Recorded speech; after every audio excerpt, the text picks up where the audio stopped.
Florida has now announced their local governments and the governors announced that sports are now deemed essential, essential personnel. Essential. Now E- we first heard about it with WWE where they were going to start going back to the live broadcast instead of the tapings, and now of course that opens up for possibility for UFC, other MMA promotions, baseball, basketball. I mean, you name it. It opens up the gambit now for all these people to at least have a closed arena show, at least, so something we can see. Well, for the time being, until that decision proves otherwise. Right. So we'll definitely see where that takes it. I know that a lot of there are certain WWE employees and superstars that are not happy with converting back to live events while there is a stay-at-home ordinance still out there. But if the governor is, these restrictions need to be eased very slowly and very carefully with the proper precautions to be taken by wherever and whomever is hosting events. I definitely agree with that.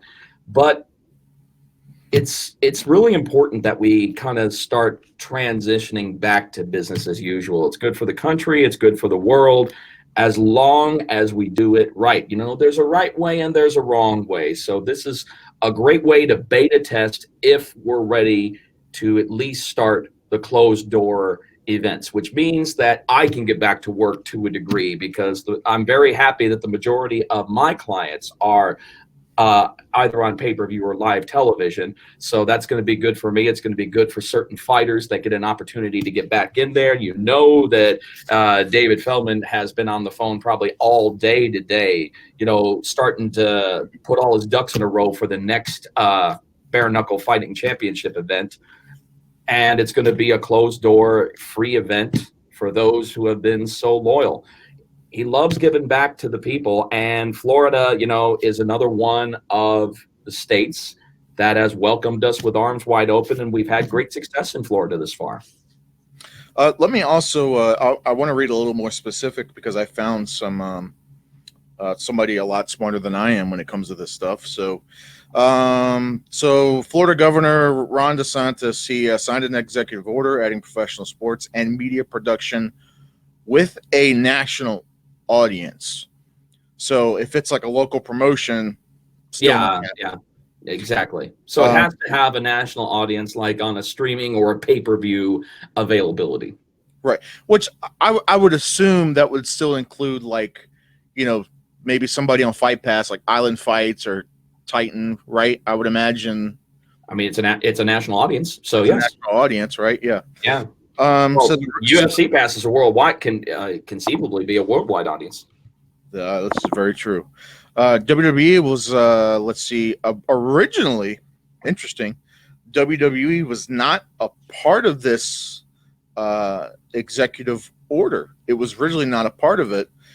Ron DeSantis, who being close buddies with Mr. Trump, who is close buddies with the McMahons. It's not what you know, it's who you know. Exactly. And they got it to flip it around, and now WWE is essential, and says they were DeSantis told ESPN that WWE and other services were deemed essential because they're critical to the local state's economy. Well, of course it is. Don't you remember before the brand changed and they went public? The World Wrestling Federation, for over 50 years, the revolutionary sport, the revolutionary force in sports entertainment. That's not just a catchy tagline. That's the truth. And that was always my favorite one, by the way. Oh, yeah, I love that one back in the day. That was a really good tagline opener to pay-per-views and the occasional Raw and SmackDown back in the day. Well, I think it was really more Raw than anything, because SmackDown started coming closer to the brand change and the IPO launch. So it was definitely more on the Raw side that we saw that. That was during kind of what they called the next generation, which was around 1994. That was really popular, that I remember that tagline starting off the pay-per-view broadcast. Well, they had that. What they had that up until they switched to that flashing blue one. Remember, like that's when they started doing like the worldwide thing, the global. Oh yeah, Talking about. yeah. I know which one. I know. I don't really know what to call it because like now that one, like I know that's the worldwide leader in sports entertainment. Like that one was that's that one. And then the next one after that was probably like what, like late '98, early '99. Well, that was the one that was the one just when I remember the one that I remember that had all the broadcast graphics across the screen, and it was like going. Yes.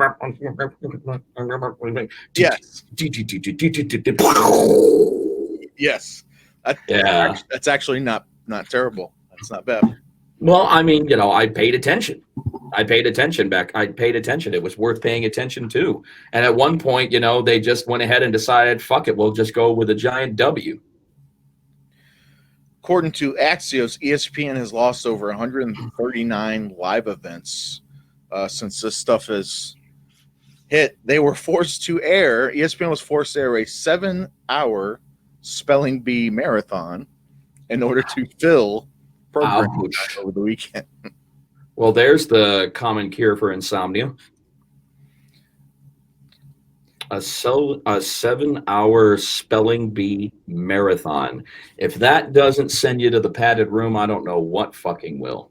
ESPN2 is airing esports marathon because of COVID-19. Yes. To lose your fucking mind, spell Cruxel-defific.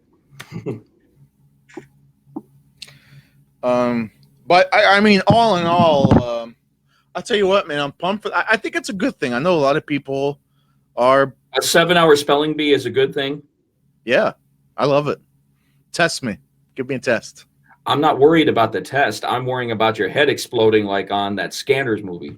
That's what I'm worried about. I think Florida being open for business is an amazing thing. I know there's a lot. That's an amazing thing. A 7-hour spelling bee, you might as well be hosted by fucking Michael Ironside. Shit.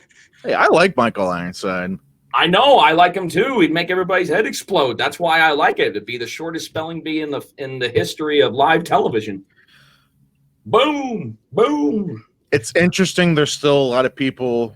I get the hesitation. I get that the trepidation of, people being afraid for the fighters and the wrestlers, which I get it. I get it. I'm not saying this thing isn't real. I'm not saying that, right? There's nothing wrong with being apprehensive. There's nothing wrong with being apprehensive, but at the same time, I think as long as there are proper precautions made, I don't understand if I was listening to something before and somebody said, well, it doesn't matter if there's proper precautions or not, they still shouldn't do it. And I'm like, that doesn't even make sense. If there's proper precautions and these guys are tested and they don't have it, then go forth and do it and put the show on. Well, I think you should give it a try. Like I said, this is a good beta test opportunity to see if we're at the place that we need to be moving forward to do live closed door events. And I have a feeling it's going to go off without a hitch, because as long as everybody is taking those precautions, as long as everybody is coming into these respected facilities in good health, I mean, I don't see any reason why not to beta test it, give it a try, and see if it sticks. If it doesn't stick, then we go back to the status quo. How hard is that? It's not that difficult, but we'll see what happens. We have to have a few events actually, get kicked off.